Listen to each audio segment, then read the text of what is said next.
நாட்டுப்புறத்தில் உள்ள லோ பட்ஜெட்டான வீடுகளை நம்ம இதுக்கு முன்னால் நிறைய வீடியோக்களில் பார்த்துருக்குறோம்.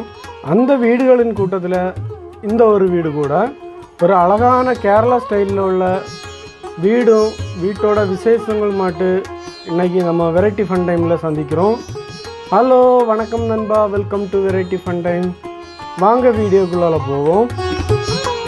சேர்த்தலைக்கு பக்கத்தில் கடற்கரை பள்ளிங்கிற ஏரியாவில் இருக்கக்கூடிய இந்த அழகான கேரளா ஸ்டைலில் உள்ள அழகான அந்த வீடை பற்றி தான் நம்ம இன்றைக்கி இந்த வீடியோவில் பார்க்க போகிறோம்.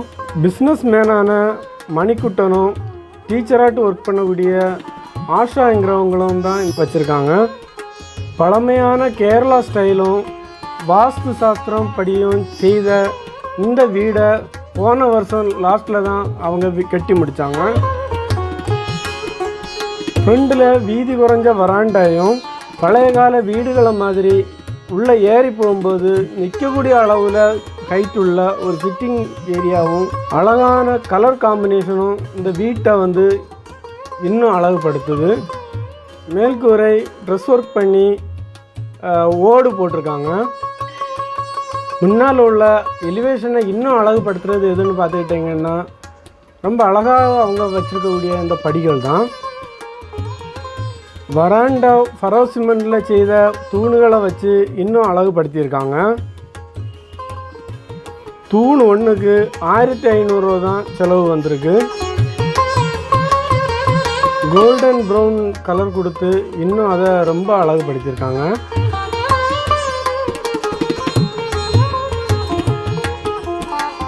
சிட்டிங் ஏரியாவில் இடது சைடு சுவரில் அடிச்சிருக்கக்கூடிய பெயிண்ட் அந்த வீட்டை இன்னும் அழகுபடுத்துது.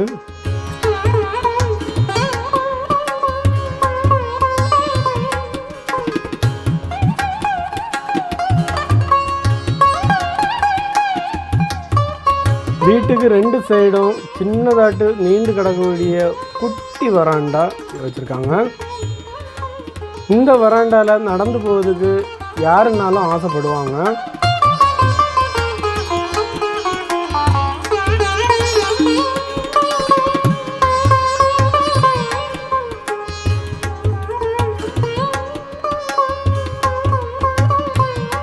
முன்னால் போட்டிருக்கக்கூடிய சீலிங் இப்படி தான் பண்ணியிருக்காங்க. இந்த சீலிங் எல்லா இடத்துலையும் பார்க்க முடியுது. விருந்துகாரங்க வந்தால் உட்காரக்கூடிய இடத்தோட சீலிங் பார்த்துக்கிட்டிங்கன்னா கொஞ்சம் கிளாசிக் ஸ்டைலில் இன்னும் அழகுபடுத்தியிருக்காங்க. இப்போ உள்ள காலகட்டத்தில் ரொம்பவும் செலவு குறைஞ்ச அளவில் தான் இந்த சீலிங் எல்லாம் பண்ணியிருக்காங்க. மார்போனைட் பதிச்ச சிட் அவுட்டில் 2 சேர் மட்டும் போதும் அழகுக்கும் உட்காரதுக்கும். மனசுக்கு நிம்மதி தரக்கூடிய இந்த பழமையான வீடு நம்ம நினைச்சாலே மனசுக்கு அவ்வளோ ஒரு மகிழ்ச்சியை தருது. இனி வீட்டுக்குள்ளால போய் பார்ப்போம். மிகவும் குறைஞ்ச ஃபர்னிச்சர்களை யூஸ் பண்ணக்கூடிய ரொம்ப அழகானவும் நேர்த்தியானவும் ஒரு வரவேற்பறை இருக்குது. பழமையை நினைவுபடுத்தக்கூடிய அளவில் ஒரு பழைய டெலிவிஷன் வச்சுருக்காங்க.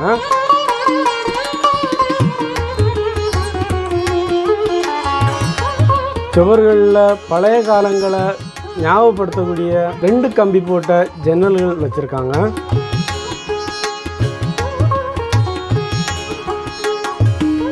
இந்த ரூமில் கொஞ்சம் காஸ்ட்லியாக அவங்க யூஸ் பண்ணியிருக்கிறது இந்த காமன் பாத்ரூமில் உள்ள அந்த டோர் மட்டும்தான். எல்லாருக்கும் சேர்த்து ஒரு பொதுவான ஒரு பாத்ரூம் தான் இங்கே வச்சுருக்காங்க. அது ஒன்றுமே போதும் எல்லோரும் உபயோகப்படுத்த. இனி இங்கே உள்ள ஒரு பெட்ரூமை பார்ப்போம். நல்ல வெளிச்சமும் காற்றும் உள்ள ஏற மாரி வச்சுருக்கக்கூடிய நல்ல ஒரு கிளாசிக் படுக்கை அறை தான்.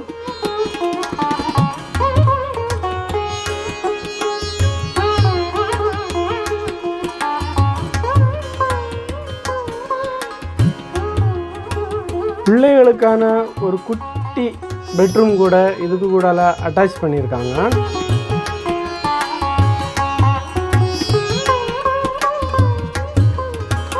இந்த வீட்டில் இன்னொரு இம்பார்ட்டன்ட் விஷயம் என்னென்னா அளவுக்கு அதிகமாட்டு ஃபர்னிச்சர்களை சேர்த்து வச்சு வீட்டோட இடத்த அவங்க அடைக்கலை.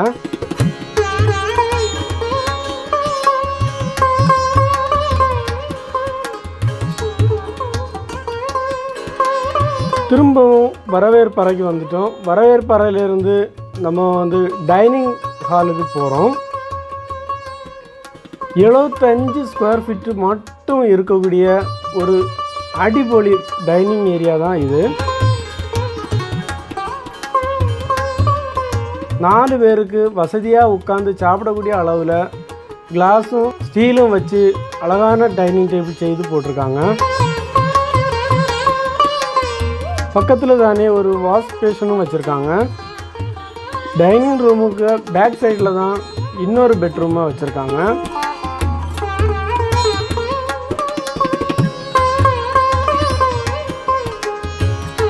அந்த பெட்ரூமை கொஞ்சம் சின்னதாட்டு தான் வச்சுருக்காங்க.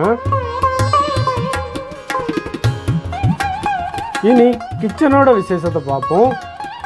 அழகும் சுத்தமும் உள்ள ஒரு சின்ன கிச்சன். முழுவதுமான வாஸ்துவை பார்த்து தான் இங்கே உள்ள கிச்சன் அவங்க வச்சுருக்காங்க. எவ்வளவு பெருசுங்கிறது இல்லை, எவ்வளவு சுத்தமாக இருக்குது அப்படிங்கிறது தான் இங்கே உள்ள கிச்சன் நமக்கு காணிச்சு தருது. கிச்சனோட பேக் சைடில் போனால் இங்கே உள்ள ஒரு சின்ன ஒரு ஸ்டோர் ரூமை பார்க்கலாம். தேவைக்கு சாதனம் வைக்கிறதுக்கும் ஒரு மேசையும் ஒரு பெஞ்சும் ஒரு ஃப்ரிட்ஜும் வச்சுருக்காங்க அந்த ஸ்டோர் റൂമിൽ. കേരള ലൈഫ് സ്റ്റൈലിൽ ജീവിക്കുമ്പോൾ നമ്മൾ സാധാരണ രീതിയിലുള്ളൊരു ജീവിതമാണ് നമ്മൾ ആഗ്രഹിക്കുന്നത്. കാരണം എന്ന് വെച്ച് കഴിഞ്ഞാൽ വലിയ കോസ്റ്റ്ലിയായിട്ടുള്ള രീതിയിലുമില്ല, ഒന്നുമില്ല. കാര്യം എന്ന് വെച്ച് കഴിഞ്ഞാൽ കുറഞ്ഞ ചിലവിൽ നല്ല വൃത്തിയുള്ള ആര് കണ്ടു കഴിഞ്ഞാലും ഒരു മോഹിക്കുന്നൊരു വീട്. കാര്യം എന്ന് വെച്ച് കഴിഞ്ഞാൽ കുറഞ്ഞ ചിലവുമാണ്, കണ്ടു കഴിഞ്ഞാൽ അത്രയ്ക്ക് നല്ല സുന്ദരങ്ങളും കാര്യങ്ങളുമാണ്. ഈ വീട്ടിൽ തന്നെ താമസിക്കുമ്പോൾ തന്നെ നമുക്കൊരു പോസിറ്റീവ് എനർജിയാണ് കിട്ടുന്നത്. കാര്യം എന്ന് വെച്ച് കഴിഞ്ഞാൽ ആ ഒരു പഴയ ഒരു നാടൻ തനിമ. കാര്യം വെച്ചാൽ 2 നില ബിൽഡിങ്ങുള്ള വീടുകളോ കെട്ടിയിട്ട കാര്യങ്ങളോ ഒന്നും തന്നെ നേടാൻ ചൂട് പിടിച്ച് ജീവിക്കേണ്ട ഒരു സാഹചര്യമാണ് നമുക്ക് വരുന്നത്. ഇതേപോലുള്ളൊരു വീട്ടിൽ താമസിക്കുന്നതിൻ്റെ സുഖം അത് നിങ്ങൾക്ക് ഞാൻ പറഞ്ഞു കഴിഞ്ഞാൽ അനുഭവിക്കത്തില്ല. കാര്യം എന്ന് വെച്ചാൽ നിങ്ങളത് വെക്കാൻ ആഗ്രഹിക്കുന്നുള്ളവർ, അതായത് ഒരു എന്താണ് പറയേണ്ടത്, ഒരു സാധാരണ രീതിയിലൊരു വീട് വെച്ച് അതിൻ്റെ അകത്തൊരു താമസിക്കാൻ കിട്ടുമ്പോൾ ഒരു സുഖം അത് എത്ര കാശുള്ളവനും എത്ര കോടീശ്വരനും കിട്ടാത്തൊരു അനുഭവമായിരിക്കും.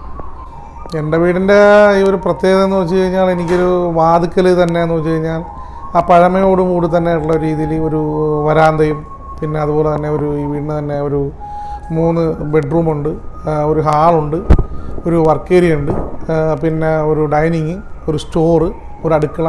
ആ ഒരു സെറ്റപ്പാണ് നമ്മുടെ ആ ഒരു ആഗ്രഹം മുകളിൽ തന്നെ പഴയ വീട് തന്നെ. പിന്നെ എന്താണെന്ന് വെച്ച് കഴിഞ്ഞാൽ ഈ വീടിൻ്റെ ഒരു എന്ന് വെച്ചാൽ എത്ര ചൂടുള്ള കാലാവസ്ഥയിലാണെന്നുണ്ടെങ്കിൽ നമുക്ക് AC റൂമിനേക്കാളും ഏറ്റവും വരുന്ന ഒരു കൂളിങ്ങാണ് നമുക്ക് അനുഭവപ്പെടുന്നത്. எவ்வளவு சின்ன வீட்லேயும் சந்தோஷமாக வாழலாம் அப்படின்னு சொல்லிட்டு நமக்கு படித்து தராங்க இந்த ஒரு குடும்பம். நீங்கள் சமாதானமாட்டும் வருமானத்தை வேஸ்ட் பண்ணாமலும் வாழணும்னு விரும்புகிறீங்கன்னா இந்த வீடை ஒரு எடுத்துக்காட்டாட்டு நீங்கள் எடுத்துக்கலாம். நாம் இன்னொரு வீட்டில் திரும்பவும் சந்திப்போம். Okay, thank you.